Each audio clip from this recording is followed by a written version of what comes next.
ہمارے یہاں سورینام میں دین پر عمل کرنا بڑا مشکل ہے، بہت پرابلم، گڑبڑ، کوئی گڑبڑ نہیں ہے۔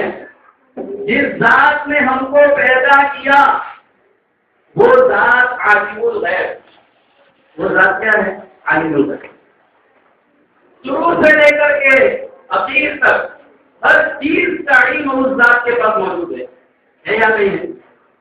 جب شریعت کے احکام اس ذات نے اپنے پیارے نبی جناب محمد رسول اللہ صلی اللہ علیہ وسلم پر جب اتارے ہوں گے، جب شریعت نازل کی ہوگی، قرآن کو اتارا ہوگا، کیا ہم اور آپ اس کے علم میں نہیں تھے کیا؟ ہر چیز اس کے علم میں ہے، وہ بكل شيء عليم، ہر چیز کا جاننے والا۔ کیا وہ اللہ ہمارے اوپر کڑے احکام اتارے گا کیا؟ اللہ خود قرآن کریم میں فرماتے ہیں يريد الله أن يخفف عنكم، اللہ تبارک و تعالیٰ تمہارے ساتھ نرمی کا معاملہ کرنا چاہتے ہیں، ہلکا معاملہ کرنا چاہتے ہیں۔ وَخُلِقَ الْإِنسَانُ ضَعِيفًا، اس لیے کہ یہ انسان پیدا ہوا ہے بڑا کمزور۔ کیسا کمزور پیدا ہوا؟ آدم علیہ السلام کو جب اللہ تبارک و تعالیٰ نے جنت میں پیدا کیا اور ان کی پتنی سے حضرت حوا علیہ السلام کو اللہ تبارک و تعالیٰ نے پیدا کیا اور حکم دیا وَلَا تَقْرَبَا هَٰذِهِ الشَّجَرَةَ فَتَكُونَا مِنَ الظَّالِمِينَ، اس درخت کے قریب مت جانا ورنہ کیا ہو جاؤ گے؟ ظالمین میں سے ہو جاؤ گے۔ جی، لیکن شیطان جب وہاں گیا، واقعہ مشہور ہے، اور شیطان نے جب اپنی چال چلی تو کیا ہوا؟ انسان کو اللہ نے کمزور پیدا کیا تھا، تو آدم علیہ السلام سے بھول ہو گئی، اور آدم علیہ السلام نے اپنی بیوی کی باتوں میں آ کر کے آدم علیہ السلام نے بھی وہ گیہوں کا دانہ کھا لیا۔ علماء فرماتے ہیں کہ 3 دانے تھے۔ کتنے دانے تھے؟ 3 دانے، اور ان 3 دانوں کے اندر سے بیوی بڑی چالاک ہوتی ہے، عورتوں کو مال کی محبت میں برباد کیا اور مردوں کو جمال میں برباد کیا۔ مال اور جمال ایک جیب کا فرق ہے۔ عورتوں کو مال میں برباد کیا، مال کی محبت میں، اور مردوں کو جمال میں برباد کر دیا۔ جی، تو حضرت حوا علیہ السلام نے کہا کہ دیکھو 2 میں کھاتی ہوں، آ دیکھنا کیا کہا؟ 3 دانے میں سے 2 میں کھاتی ہوں، آ دیکھنا۔ تو 2 کو حضرت حوا علیہ السلام نے کھایا اور 1 آدم علیہ السلام نے کھایا۔ اب لوگ یہ کہتے ہیں کہ عورت کو جو ہے وہ میراث کے اندر خالی ایک حصہ ملتا ہے، تو اس کا جواب یہ ہے کہ تمہاری دادی ماں نے وہاں 2 حصہ لے لیا تھا، اس کے یہاں 1 حصہ۔ جس ذکر ان سے دادی ماں نے وہاں کھا لیا تھا اور یہاں ایک، اور وہاں کیا کیا تھا؟ وہ جو دانے جو حضرت حوا علیہ السلام کے ہاتھ میں تھے، ایک دانے کو جب دبایا تو اس میں سے خون نکلا، اور ایک دانے کو دبایا تو اس میں سے پانی نکلا۔ اللہ تبارک و تعالیٰ نے حضرت حوا علیہ السلام اور مذکورات اور عورتوں کے اوپر یہ چیز مقرر کر دی کیا کہ ان کو خون بھی آتا ہے اور ان کی آنکھوں میں سے پانی بھی بہت نکلتا ہے۔ سمجھ گئے نا؟ یعنی عورتیں جتنا روتی ہے چھوٹ چھوٹ بات کے اوپر مرد نہیں ہوتے جی۔ اب یہ کرنا تو میں یہ بتا رہا تھا کہ انسان کو اللہ تبارک و تعالیٰ نے کمزور پیدا کیا۔ آدم علیہ نبینا علیہ السلام و تسلیم، اللہ تبارک و تعالیٰ نے فرمایا قل اہبطوا منہا جمیعا، جاؤ دنیا کے اندر اتارا۔ 300 سال تک آدم علیہ نبینا علیہ السلام و تسلیم روتے رہے۔ کتنے سال؟ 300 سال تک۔ یہ ایک جو بھول ہو گئی، اس بھول پر روتے رہے آدم علیہ السلام۔ اللہ تبارک و تعالیٰ کو ان کا توبہ کرنا اتنا پسند آیا، اتنا پسند آیا، فَتَلَقَّىٰ آدَمُ مِن رَّبِّهِ كَلِمَاتٍ فَتَابَ عَلَيْهِ۔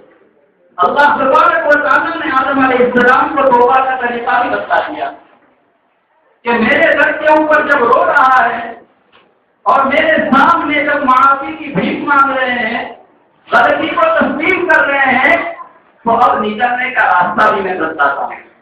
عرض یہ کرنا ہے پوری دنیا کے مسلمان مرد اور عورتیں اس وقت اس بات کا حل کر لیں اور اس بات کو اپنے دل کے اندر اتار لیں کہ ہم سب غلطی کرنے والے ہیں۔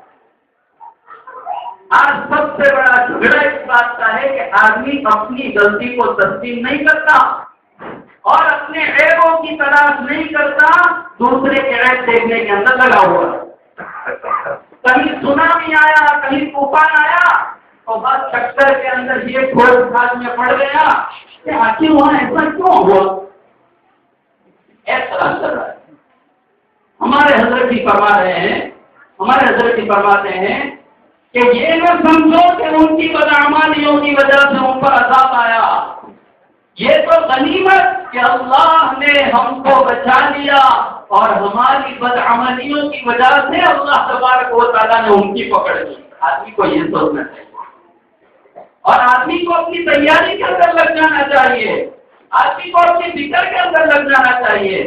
جہاں مسلمان کی وجہ سے اللہ پاک غیروں کو رشتہ عطا فرماتے ہیں، وہاں مسلمانوں کی بدعمالیوں کی وجہ سے اللہ تبارک و تعالیٰ اپنے عذاب کو اتارتے ہیں۔ اور اللہ کا چلو کہ اللہ تبارک و تعالیٰ کو کھلا گناہ کے اوپر بہت غصہ آتا ہے، جی کھلا گناہ۔ اس میں سے چند آپ کو عرض کروں۔ سب سے پہلا داڑھی کو منڈانا، کھلا گناہ۔ اللہ کے نبی صلی اللہ علیہ وسلم کی ایک پیاری سنت ہے، آج کی مجلس میں ارادہ کر کے اٹھے انشاءاللہ جن کی داڑھی نہیں ہے وہ داڑھی رکھتے ہیں۔ میرے بھائیوں موت کا کوئی یقین ہے؟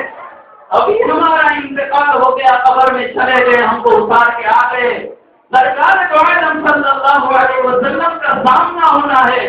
اگر سرکار دو عالم صلی اللہ علیہ وسلم کی تو ہمیں بتلایا گیا اور حضور اکرم صلی اللہ علیہ وسلم نے اپنا چہرہ پھیر دیا کہ اس کی شکل کو میری طرح نہیں ہے، تو کیا حال ہوگا؟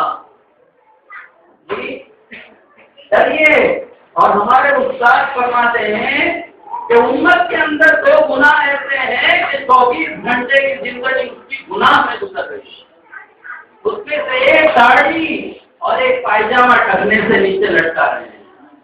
جی اللہ پاک نظر رحمت سے نہیں دیکھتے اس آدمی کو جس کا پائجامہ ٹکنے سے نیچے ہو۔ داڑھی مسجد کے لیے نہیں ہے کہ مسجد کے اندر آ کر کے پائجامہ ٹکنے سے اوپر چڑھا دیا جلدی نہیں، ہر حال میں پھر کہتے ہیں کہ کاروبار نہیں چلتا، پھر کہتے ہیں کہ فلاں رکاوٹ آ گئی۔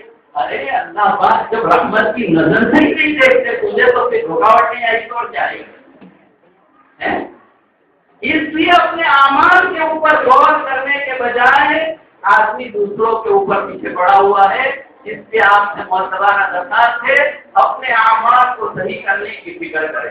میرے بھائیوں، جب تک ہم اپنے آپ کو نہیں بچائیں گے گناہوں سے، اپنے آپ کو نیکی کے اوپر نہیں لائیں گے، کیا مرد اور کیا عورت، ہماری آنے والی نسلیں، ہماری اولادیں دین پر کیسے جمیں گی؟